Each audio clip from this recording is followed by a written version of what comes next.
Bodie, Here. Cacciatore, Here. Carberry Montgomery, Here. Kroll, Here. Rosendahl. Here. Thank you. All right, that passes. Is there a motion, or excuse me, that wasn't a motion. Everybody's here, ask for a motion to approve the agenda. So moved. Motion by Carberry Montgomery, second by Crowles, discussion, roll call, please. Carberry Montgomery, Yes. Kroll, Yes. Rosendahl, Yes. Cacciatore, Yes. Bodie. Yes. Thank you. All right, that passes, thank you. Then moving to our regular agenda items, first is to consider the only item is to consider the Metro Ice facility establishing the public hearing. And who wants to start us off? I can give a quick summary, and then we've got Maria on the call here, and we have other staff with a lot of institutional knowledge and memory. Depending on what the question is, we may be passing that off. But what's before you is a council letter with two resolutions. The first establishes March 3rd, 2026 as a public hearing for the consideration of essentially the sale of the property at 5100 72nd Street. Just as a reminder, this is the 5.915 acres underneath the building that the city owns, as well as the adjacent parking lot. So the facility itself is privately owned, and the city owns the 5.915 acres. So that will establish the public hearing for that process. And then the second resolution authorizes the execution of a short-term use agreement, which we've discussed with the council. This essentially is an agreement with DM Rink Partners that would allow for the Demon Hawks soccer games to occur legally and appropriately on a short-term basis beginning today and extending through April 30th of 2026 in exchange for a $1,500 a month user fee.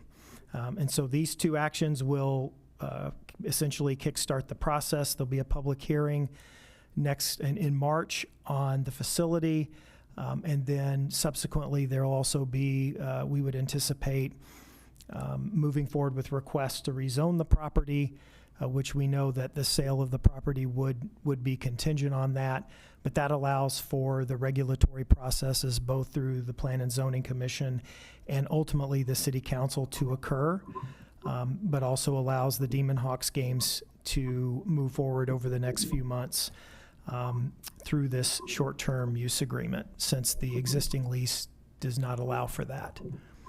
Happy to answer questions, and others on the call can, depending on what the question is. David, just a couple of quick questions. I guess with the way I read the description in the council letter, it did not jump out at me that it was a $1,500 per month lease, that it just said payment of $1,500 to the city is due February 1st. Yeah, I would. Oh, never mind. Yeah, Okay, I reread it again. That did not, because Yeah. I reread it a couple times before the meeting, and it still didn't jump out at me. But now that I'm saying it out loud and embarrassing myself. No, that's okay. It's prorated for the partial month, and then it's $1,500 for each full month. Okay, I feel better about that now that I got past my own reading skills. My other question is, I guess, again, I misread I thought we were having this on the February meeting. So having it on the March meeting gives us time to negotiate the contract, the sale contract, and address the deficiencies and make sure that we're getting the things that we need. Is that correct?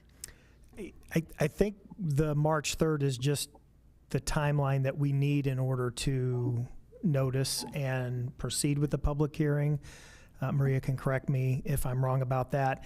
And, the material provision, now obviously a sale is subject to a number of things and can only occur after the public hearing, and then is going to very likely be contingent on zoning, which will require lots of notice and lots of public input and policy decision at the end of the day.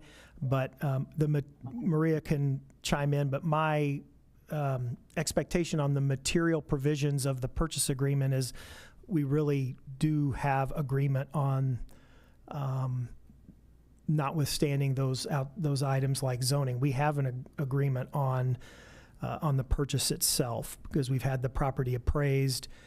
They've agreed to the purchase price that the appraisal came back at. I believe that was $644,000. I'd have to look at my notes. I don't think there are a lot of outstanding items on the purchase agreement itself. Maria, did you want to expound on that? No, the due diligence period will begin after, if council chooses to approve the purchase agreement following public hearing. The other, aside from the required notice prior to the Section 364.7 public hearing, is that this matter in particular, this land in particular, would be classified as parkland. And by city code, the Parks and Recreation Commission should also consider it and make a report to the council. And their next meeting happens to be right after the next city council meeting. February 18th is my understanding. So this also gives them an opportunity to review the matter like city code would contemplate they do. So we're following just the order of procedure that state and city code outline. Okay, thank you. And there was a lot of discussion about the alcohol license. Has that been addressed? Is that something that needs to be addressed in the purchase agreement? Or is that something that we're going to figure out tomorrow when they have their first game? And I can certainly send a courtesy reminder, Bridget, you're absolutely right. They have a very limited alcohol license area within that facility currently.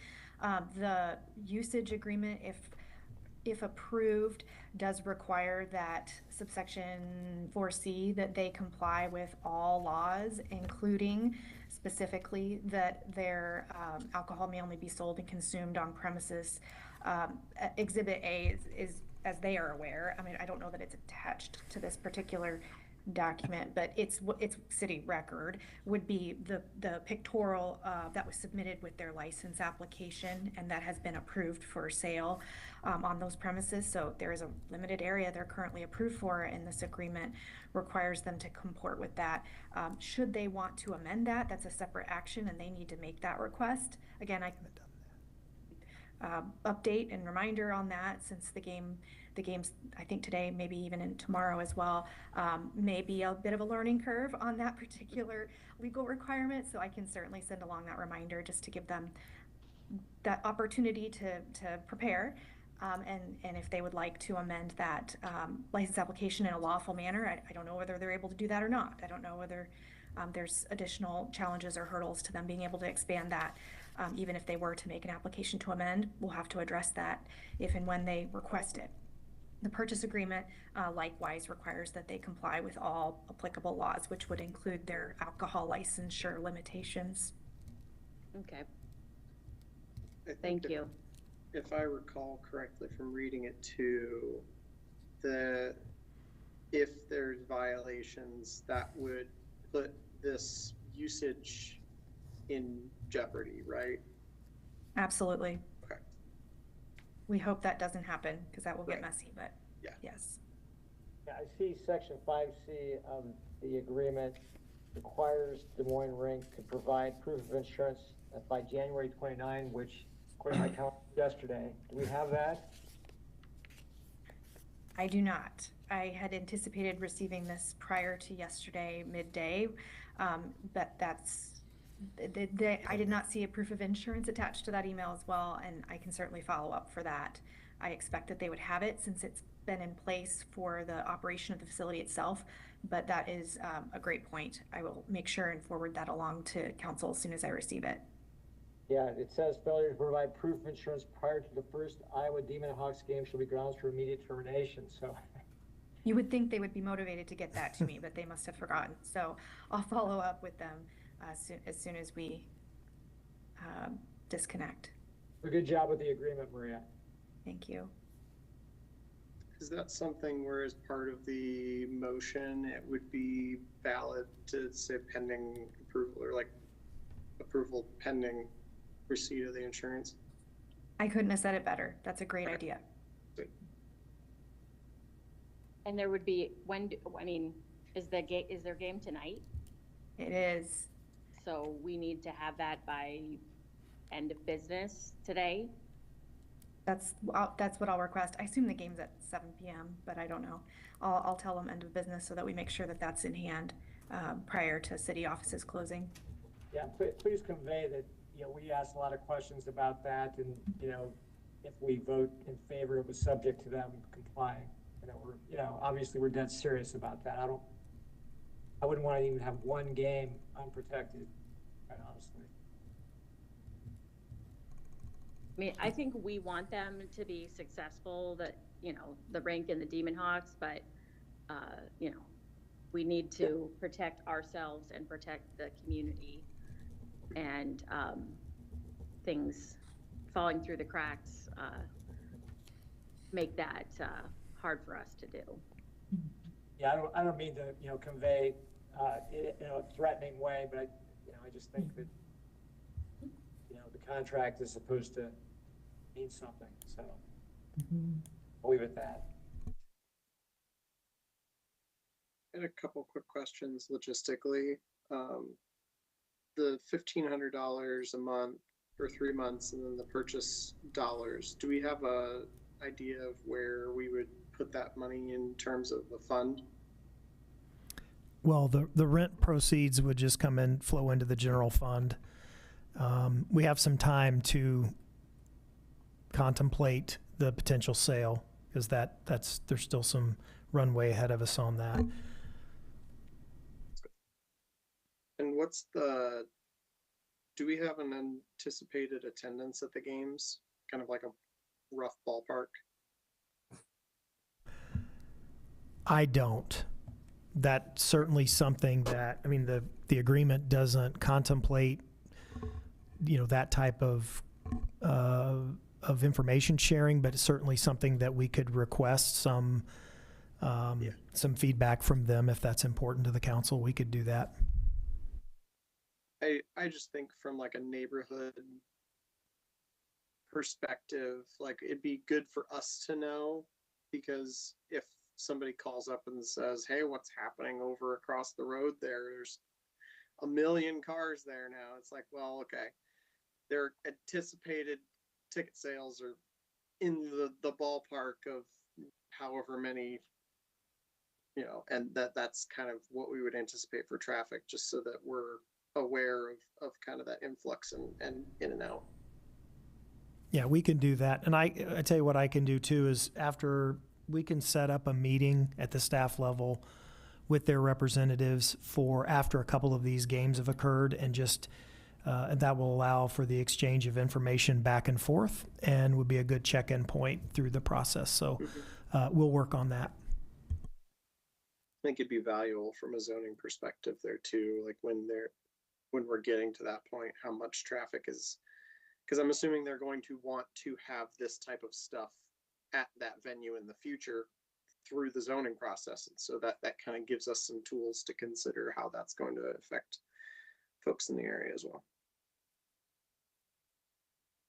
No further questions.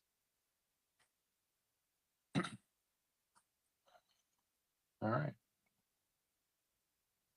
Anything further on that then? If not, Bob, do you Yes. have any comments? I guess I've heard from our one lawyer on the council, but I would value your opinion, I guess, as another, not that I don't value all of our opinions and Maria's especially, but do you feel comfortable with this? I do. I think it's the best way out of this, so I'm good with it. I am. Thank you. Absolutely. But again, as Joe noted, we need to be sure we get everything covered here too, so. Mhm. If there are no other comments, then is there a motion to establish the public hearing? Motion to So approve moved. resolution 066-2026. Okay. Second. Motion by Rosendahl, second by Bodie. Any further discussion? If not, roll call. Rosendahl, Yes. Bodie, Yes. Cacciatore, Yes. Carberry Montgomery, Yes. Kroll. Yes. Thank you. Okay, that passes. Thank you. And then there's a motion on the short-term lease. Motion to approve resolution 067-2026 pending insurance documentation being received prior to close of business today. Second. Motion by Rosendahl, second by Bodie. Further discussion? Not roll call. Rosendahl, Yes. Bodie, Yes. Carberry Montgomery, Yes. Cacciatore, Yes. Kroll. Yes. Thank you. All right. Any further non-action items that anybody wants to bring up before I the? guess I have a question for Maria on Blake's ever so eloquently worded resolution there. So, I mean, I'm giving them the benefit of the doubt that this was just an oversight in getting the insurance documentation to us. But what happens if we don't get it? We would provide notice of material default and that they should not proceed with the game tonight, and they can make their choice from there. So they can either cure by providing the necessary insurance by end of business, which they wouldn't do, because they would have already defaulted. So they could cure by providing it after close of business and still holding the game, and I could let you know if that's the way they proceed, or I don't know that there's much we would be able to do to stop the game this evening. Due to the fact that there isn't a use agreement. So likely there would be an injunction that would have to follow, an emergency injunction that would have to follow. So it gets very, very messy. And my hope in working with the legal counsel is that it won't have to. And like you, I'm giving them the benefit of the doubt that they won't want that either. Okay. So David, we'll hear from you or Maria Yes. later this afternoon. Yeah, we will advise when we have the proof that we are requiring, and then as a follow-up, once we have our meeting with their representatives, after a couple of games go by, we'll report that out as well. And if there are any questions that come up in the meantime, just let us know, and we'll be happy to include those. Well, here's hoping. I have a question for David. Are we gonna get our budget books today, Monday, Tuesday? Very soon. Very soon. Imminent. How about I heard it. imminent? I heard it's very soon. Yeah, they're coming. All right. With no further items on our agenda, we stand adjourned. Thank you, everybody.